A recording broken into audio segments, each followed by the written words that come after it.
आज हम बिंदुसार के बारे में जानेंगे। मौर्य वंश का यह दूसरा प्रतापी शासक था।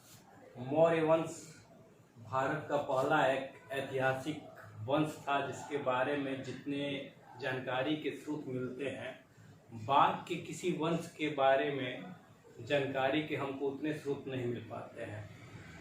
कहने का तात्पर्य है कि अभिलेखी साक्ष्य के साथ ही बौद्ध धर्म, जैन धर्म, पुराण, भारतीय इतिहासकार, यूनानी इतिहासकार, सारे के सारे ये जो स्रोत हैं मौर्य वंश पर प्रकाश डालते हैं।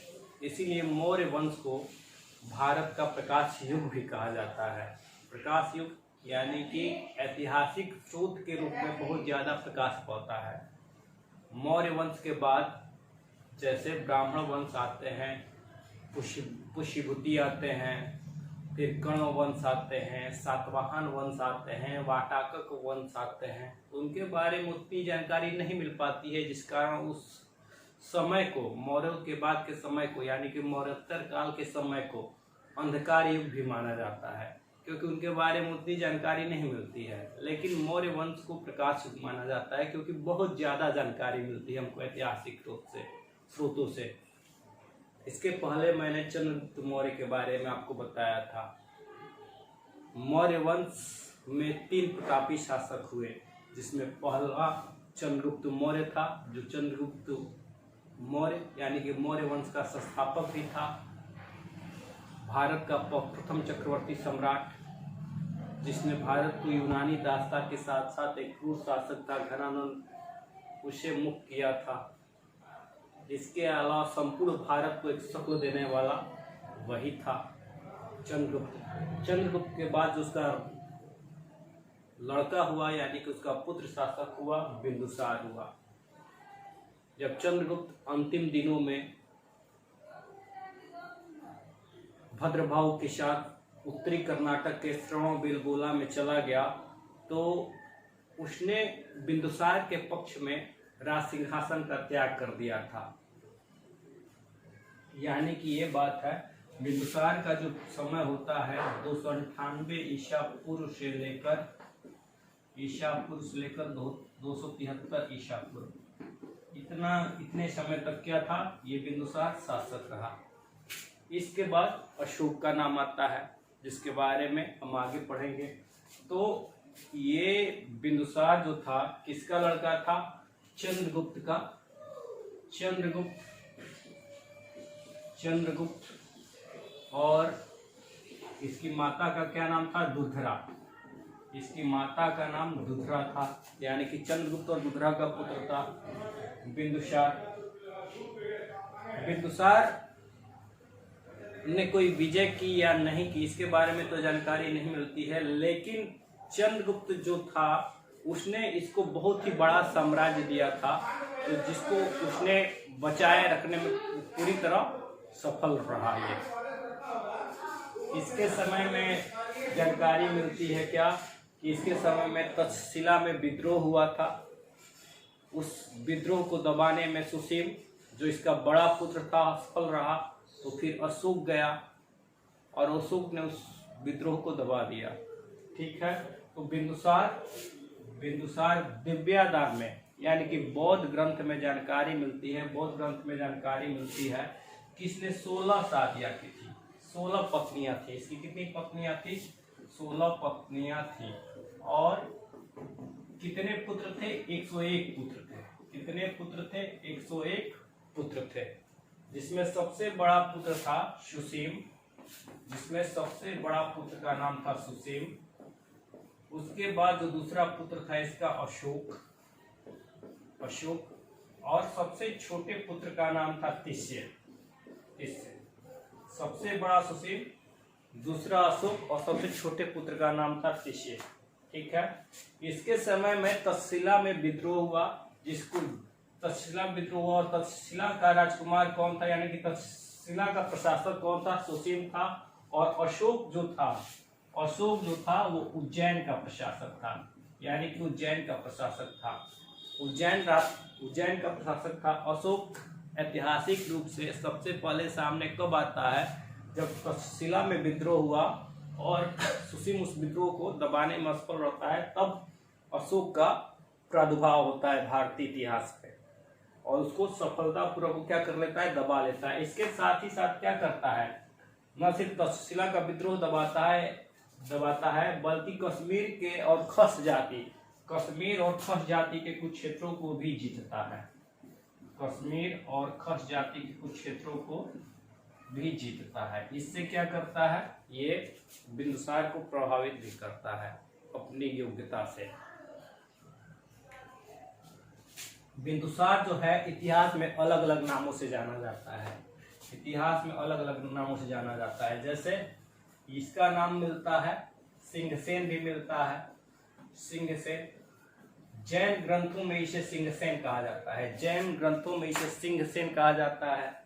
फिर इसका नाम पुराणों में क्या मिलता है, भद्रसार मिलता है, भद्रसार या वारिशार। पुराणों में इसका नाम भद्रसार या वारिशार मिलता है, पुराणों में भद्रसार या वारिशार मिलता है। फिर पतंजलि के महाभाष्य में इसका नाम अमित्रघात मिलता है, पतंजलि के महाभाष्य में इसका नाम अमित्रघात मिलता है। महाभाष्य जो व्याकरण ग्रंथ है, महाभाष्य यानी कि अष्टाध्यायी पर जो टीका लिखी गई थी पतंजलि के द्वारा, उसका नाम महाभाष्य है। तो महाभाष्य में इसका नाम अमित्रघात मिलता है। अमित्रघात का मतलब होता है शत्रुओं का नाश करने वाला, शत्रुओं का नाश करने वाला। यूनानियों के लिए अमित्रोक्लेटिस था, यूनानियों के लिए क्या था, अमित्रोक्लेटिस था। यानी कि इसका नाम मिलता है क्या, सिंहसेन। जैन ग्रंथों में, पुराणों में भद्रसार या वारिशार। फिर पतंजलि के महाभाष्य में अमित्रघात महाभाष्य। बिंदुसार के बारे में सबसे जो इंटरेस्टिंग जानकारी है, ये पहला एक ऐसा राजा था जिसका जन्म जो हुआ था सीजेरियन पद्धति के द्वारा हुआ था। वर्तमान समय में तो ये आम हो गया है कि सभी जो जन्म हो रहा है किसी लड़के या लड़की का सीजेरियन सिस्टम के द्वारा ही हो रहा है, लेकिन प्राचीन समय में बिंदुसार का जन्म सीजेरियन पद्धति से हो रहा है। एक और बात, इतिहास सामान्यतः इतिहास के जो विद्यार्थी हैं वो बिंदुसार और बिंबिसार में फर्क करना जान जाते हैं, लेकिन जो इतिहास के विद्यार्थी नहीं हैं वो बिंदुसार और बिंबिसार में हमेशा कंफ्यूज रहते हैं। बिंदुसार जो था बिंदु यानी कि इसके मस्तक पर बिंदु था, बिंदुसार के मस्तक पर बिंदु था, इसलिए इसका नाम बिंदुसार पड़ा। और ये मौर्य वंश का दूसरा राजा था, यानी कि चंद्रगुप्त का लड़का था। और जो बिंबिसार है, बिंबिसार है, वो हर्यक वंश का संस्थापक था, जिसका लड़का अजातशत्रु था। बिंबिसार जो था हर्यक वंश का संस्थापक था, जिसका लड़का अजातशत्रु था। और ये बिंदुसार जो है चंद्रगुप्त मौर्य का लड़का था। उसका जो पीरियड है वो, बिंबिसार का जो पीरियड है वो 544 ईसा पूर्व से स्टार्ट होता है, और इसका जो समय है 298 ईसा पूर्व से स्टार्ट होता है, यानी कि लगभग 250 सालों का अंतर है, 250 सालों का अंतर है। ठीक है, तो बिंदुसार जो था अशोक से मिले साम्राज्य को एज इट इज बनाए रखा, उसमें कोई लाश होने नहीं दिया, लेकिन उसने कोई विजय की इसके बारे में जानकारी नहीं मिलती है। ठीक है, इसके समय में जो यूनानी राजदूत था उसका नाम था डाइमेकस, यूनानी राजदूत था उसका नाम था डाइमेकस। वैसे तो चंद्रगुप्त के समय में ही भारत और डाइमेकस था यूनानी राजदूत। यूनानी राजदूत कौन था, डाइमेकस, जो सीरिया के राजा एंटियोनस फर्स्ट का राजदूत था। सीरिया के राजा एंटियोनस फर्स्ट का ये राजदूत था डाइमेकस। वैसे तो चंद्रगुप्त के समय में ही भारत और यूनान के संबंध स्थापित हो गए थे। चंद्रगुप्त ने क्या किया था, प्रथम अंतर्राष्ट्रीय विवाह किया था, सेल्यूकस निकेटर के पुत्री हेलेना से विवाह किया था, और उसी के साथ मेगास्थनीज आया था, प्रथम यूनानी राजदूत। और उसके बाद आता है डाइमेकस आता है। फिर अशोक के समय कौन आता है, डायनोसियस आता है। अशोक के समय कौन आता है, डायनोसियस आता है। चंद्रगुप्त के समय मेगास्थनीज, बिंदुसार के समय डायमेकस, और अशोक के समय कौन आता है? अशोक के समय डायनोसियस आता है। तो डायमेकस आता है, ठीक है ना। बिंदुसार के समय यानी कि चंद्रगुप्त के मरने के बाद, यानी कि चंद्रगुप्त के जाने के बाद बिंदुसार के समय भी चाणक्य कुछ समय तक बिंदुसार का प्रधानमंत्री रहा। और चाणक्य के बाद इसका जो प्रधानमंत्री बना उसका नाम खल्लाटक था। क्या था? खल्लाटक। यानी कि चाणक्य के बाद मौर्य वंश का जो प्रधानमंत्री बना वो खल्लाटक था। खल्लाटक जो था ये बिंदुसार के समय था। इसके अलावा बौद्ध ग्रंथों से जानकारी मिलती है कि बिंदुसार के समय में 500 सदस्यों की एक मंत्री परिषद होती थी। 500 सदस्यों की एक मंत्री परिषद होती थी, ठीक है ना। जिसका प्रधान कौन था? जिसका प्रधान यानी कि प्रधान खल्लाटक हुआ करता था। 500 सदस्यों सदस्यों की मंत्री परिषद हुआ करती थी, जिसका प्रधान खल्लाटक था। इसके बारे में बिंदुसार के बारे में एक स्ट्रेबो जानकारी देता है, ठीक है। बिंदुसार के बारे में स्ट्रेबो जानकारी देता है कि डायमेकस इसके समय में आया था। डायमेकस क्या हुआ था? यूनानी राजदूत के रूप में आया था। इसकी जानकारी कौन देता है? डायमेकस के बारे में जानकारी देता है स्ट्रेबो देता है यूनानी इतिहासकार था, जानकारी देता है। इसके अलावा एक और जानकारी मिलती है, एथोनियस जानकारी देता है। क्या देता है? जानकारी देता है कि बिंदुसार ने सीरिया के राजा एंटियोकस प्रथम से 3 चीजों की मांग की थी। कौन जानकारी देता है? एथोनियस जानकारी देता है कि बिंदुसार ने सीरिया के राजा एंटियोकस प्रथम से 3 चीजों की मांग की थी। एक मीठी शराब, दूसरा सूखे अंजीर यानी कि ड्राई फ्रूट, सूखे अंजीर, और तीसरा जो उसने एक सोफिस्ट यानी कि एक दार्शनिक की मांग की थी। मीठी शराब, सूखे अंजीर यानी कि ड्राई फ्रूट, और तीसरा जो है वो एक सोफिस्ट यानी कि एक दार्शनिक की मांग की थी।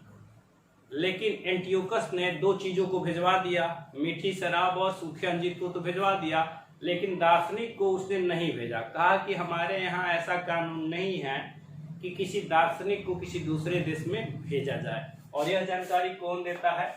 एथोनियस से देता है, ठीक है। बिंदुसार किस धर्म को मानता था? बौद्ध ग्रंथ ही इसकी जानकारी देते हैं कि बिंदुसार जो था ब्राह्मण धर्म का उपासक था। ब्राह्मण धर्म यानी कि चंद्रगुप्त जो था जैन धर्म का उपासक, ये जो था बिंदुसार वो ब्राह्मण धर्म का उपासक, और जो अशोक था उसके बारे में सर्वविदित है कि वो बौद्ध धर्म का उपासक था। तो ये बिंदुसार के बारे में जानकारी है। उम्मीद है सबको आसानी से समझ में आया होगा, ठीक है। तो इसका जो जीवन काल है 298 ईसा पूर्व से 273 ईसा पूर्व में होता है। इसको 101 पुत्र थे, 16 पत्नियां थी। बौद्ध ग्रंथों में जानकारी मिलती है कि आगे चलकर अशोक ने क्या किया था, अपने 100 भाइयों की हत्या कर दी थी। यानी कि इससे भी बौद्ध ग्रंथ बताते हैं कि इसके कितने पुत्र थे? 101 पुत्र थे। एक ही पुत्र बचा, कौन था? वो अशोक। हालांकि ये बौद्ध ग्रंथ बताते हैं।